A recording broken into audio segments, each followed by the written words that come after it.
বিসমিল্লাহির রহমানির রহিম।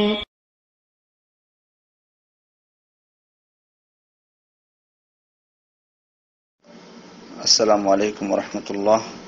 আমাদের একজন ভাই প্রশ্ন করেছেন যে ব্যক্তি বিয়ে করেছে, বিয়ে করার সময় 5 লক্ষ টাকা মোহর, 1.5 লক্ষ টাকার স্বর্ণ এবং 3 শতক সম্ভবত জমি দিতে চেয়েছিলেন। তো এখন ওনার প্রশ্ন হলো, কয়েকটি প্রশ্ন এই বিষয়ে। এক, উনি জমি দিতে দেন 3 শতক, এখন ওনার শ্বশুরেরা বলছেন যে বাড়ির জমি দিতে হবে 3 শতক। আসলে মানে যদি তিনি মোহরের সময় এই ধরনের কোনো কথা বলে না থাকেন, বরং বলেন যে 3 শতক জমি দিবেন, শুধুমাত্র বলে থাকেন, তাহলে যে কোনো জায়গায় 3 শতক জমি তিনি দিতে পারেন। এক্ষেত্রে কোনো বাধ্য না তিনি দিতে, কোনো জায়গার যত তারা বলুক। এটা হলো প্রথম। দ্বিতীয়ত হলো, আপনি বলেছেন যে জমি রেজিস্ট্রি করতে হবে কিনা তার স্ত্রীর নামে। হ্যাঁ, আপনার জমি আপনার স্ত্রীকে মোহর হিসেবে দিবেন, তার মালিকানা দিতে হবে আপনাকে। তার মালিকানা যেভাবে সাব্যস্ত হয় আপনাকে সেভাবে সাব্যস্ত করতেই হবে। আপনি যদি জমি আপনার নামে রেখে দেন, তাহলে তাকে কি করে মোহর দেওয়া হলো আপনার? আরেকটি প্রশ্ন করেছেন যে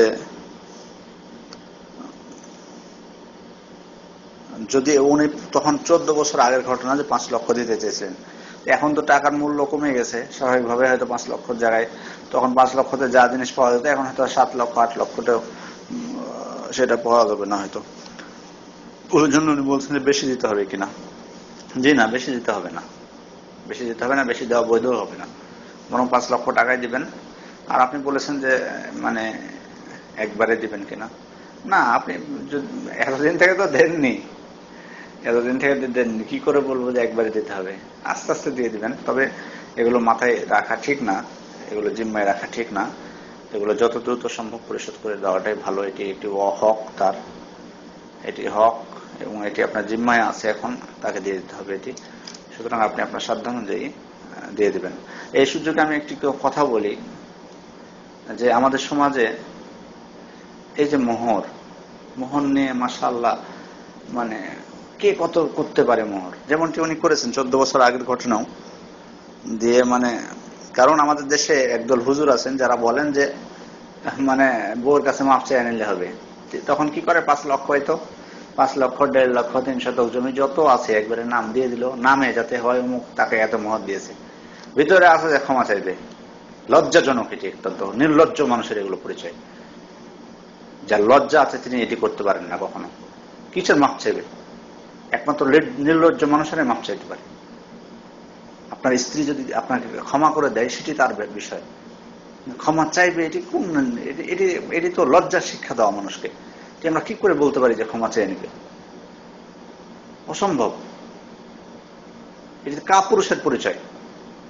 আপনি যদি সুপুরুষ হতেন তাহলে কখনো এটি মানে ক্ষমা চাওয়ার জন্য আগে থেকে প্রস্তুত থাকতেন না। মোহর দিতে হবে সাধ্য অনুযায়ী। আপনার সাধ্য যদি 2 লাখ টাকা হয় আপনি 2 লাখ টাকা করবেন, সাধ্য যদি 50,000 হয় 50,000 দিয়ে আপনি বিয়ে করবেন। সাধ্যের অতিরিক্ত কেন দিবেন? হ্যাঁ, আপনার যদি টার্গেট থাকে যে আপনি শোধ করে দিবেন 1 বছরের মধ্যে, হয়তো পরে দিতে যাচ্ছেন, সেটি তবে উত্তম হলো তখনই দিয়ে দেওয়া। দেরি করেও দেওয়া যায়, দেরি করে দেওয়া যায়, কিন্তু আপনি টার্গেট আগে থেকে যে মাপ চেয়ে নেবেন, এটি নির্লজ্জতার পরিচয় একমাত্র, এছাড়া আর কিছু না, এছাড়া আর কিছু বলা যাবে না এটি। তো সবাইকে বলবো, আমি অনুরোধ করবো এখনো যারা বিয়ে করেননি, কাপুরুষের পরিচয় দিতে যদি না চান, যদি সত্যিকার অর্থে লজ্জাশীলতা আপনাদের মধ্যে থেকে থাকে বা আমাদের মধ্যে থেকে থাকে, তাহলে যেন আমরা এই কাজটি না করি। আপনার সাধ্য অনুযায়ী আপনি মোহর দিয়ে বিয়ে করে নেবেন।